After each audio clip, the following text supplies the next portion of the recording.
Baik, assalamualaikum warahmatullahi wabarakatuh. Shalom, Om Swastiastu, Namo Buddhaya, salam kebajikan dan salam sejahtera bagi kita semua. Yang terhormat Bapak Asep Rudi Casmana, SPD MA, Ibu Anissa Rahmi MH, lalu berikutnya ada Ibu Dwi Afrimeti Timoera SHMH, selaku dosen pengampu mata kuliah Hukum Kekayaan Intelektual Program Studi Pendidikan Pancasila dan Kewarganegaraan Fakultas Ilmu Sosial Universitas Negeri Jakarta. Di video podcast kali ini kita akan membahas mengenai NPWP atau dalam perpajakan itu disebut juga sebagai nomor pokok wajib pajak. Nah, untuk mengenal lebih jauh apa itu NPWP, kita akan membedah mengenai pengertian, jenis, dan juga manfaat NPWP. Seperti yang sudah saya sebutkan sebelumnya, NPWP ini merupakan nomor pokok wajib pajak yang dimana suatu nomor yang bersifat itu identitas yang diberikan kepada wajib pajak dalam sarana administrasi perpajakan.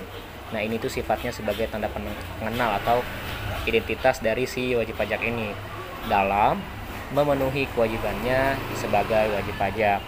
Nah, NPWP itu juga memiliki fungsi lain gitu, yang dimana sebagai menjaga ketertiban dan juga ketaatan pembayaran pajak dari si wajib pajak ini, dan juga memperkuat mengenai pengawasan administrasi perpajakan dari si wajib pajak. Nah, karena itu semua dokumen tentang perpajakan pastinya akan berkaitan dengan NPWP. Nah, NPWP ini itu ada beberapa jenis. Nah, ada dua jenis dari NPWP. Yang pertama, NPWP yang sifatnya itu pribadi, lalu yang berikutnya ada NPWP itu yang sifatnya instansi atau badan-badan tertentu.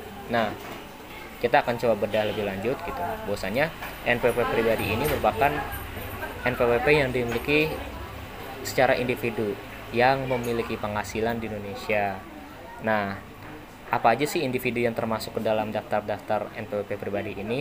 Yang pertama, mereka yang memiliki penghasilan dari pekerjaan, lalu berikutnya memiliki penghasilan dari pekerjaan bebas atau mempunyai penghasilan dari usaha-usaha yang dijalani. Maka kalau misalnya kita lihat orang yang sudah bekerja ataupun memiliki suatu jasa usaha tertentu pastinya memiliki NPWP karena harus menyetorkan penghasilannya kepada negara untuk dikenakan pajak. Nah, jenis yang berikutnya yakni ada NPWP badan, yang dimana NPWP ini itu dimiliki oleh setiap perusahaan atau badan usaha yang memiliki penghasilan di Indonesia. Nah, NPWP badan ini atau instansi itu ada dua. Yang pertama, instansi pemerintah atau NPWP badan milik pemerintah, dan juga NPWP badan untuk milik swasta seperti perusahaan perseroan terbatas ataupun korporasi seperti itu.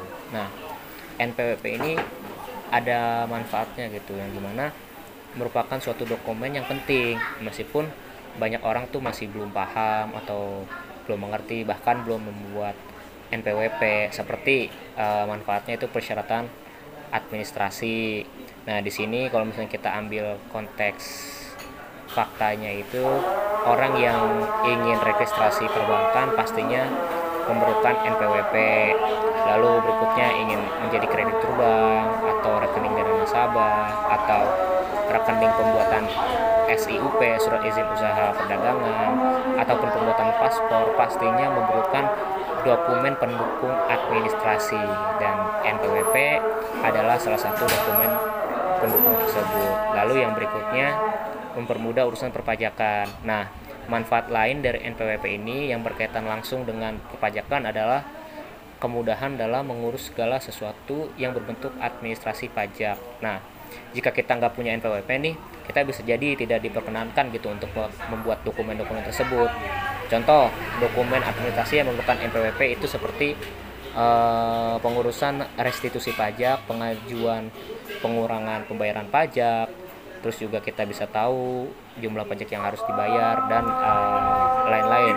Maka dengan memiliki NPWP, wajib pajak akan terhindar dari sanksi hukum, karena bagi wajib pajak yang tidak melaksanakan atau mengerjakan yang sesuai ketentuan yang berlaku akan dikenakan sanksi pidana sesuai dengan pajak-pajak yang berlaku ataupun sanksi perundang-undangan yang berlaku. Nah, lalu berikutnya kalau misalnya kita bedah mengenai NPWP ini ada beberapa format terbaru ini di tahun 2022 diluncurkan.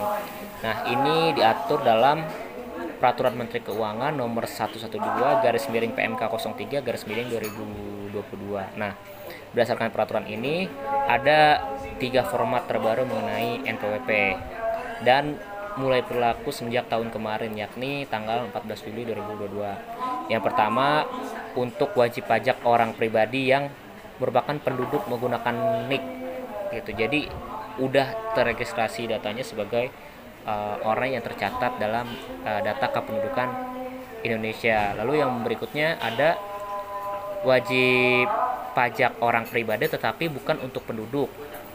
Lalu berikutnya ada wajib pajak badan dan wajib pajak instansi pemerintah, yang dimana ini merupakan peraturan-peraturan yang terbaru dari NPWP itu sendiri. Nah, berikutnya adalah bagaimana sih NPWP ini dicantumkan. Nah, NPWP ini dicantumkan dalam hal yang terkait dengan dokumen-dokumen perpajakan.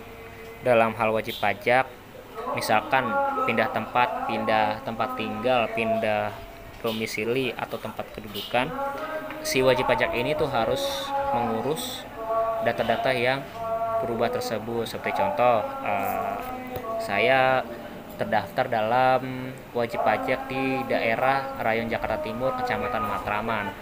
Jika dalam 1 ataupun 2 tahun ke depan saya pindah alamat tempat tinggal, maka saya wajib mengurus perubahan-perubahan data tersebut, yang nantinya data ini akan langsung terintegrasi ke dalam data Direktorat Jenderal Perpajakan. Nah, di sini juga ada kodifikasi, di mana kodifikasi terkait dari NPWP itu sendiri. Kalau misalkan kita lihat di kebanyakan kartu-kartu NPWP itu terdiri dari 15 digit. 9 digit angka pertama merupakan informasi kode wajib pajak dan 6 digit terakhir merupakan informasi kode administrasi.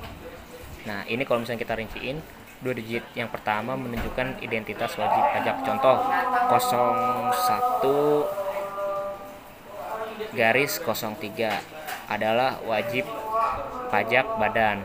Kalau misalkan 04 sampai 06 adalah wajib pajak pengusaha dan seterusnya.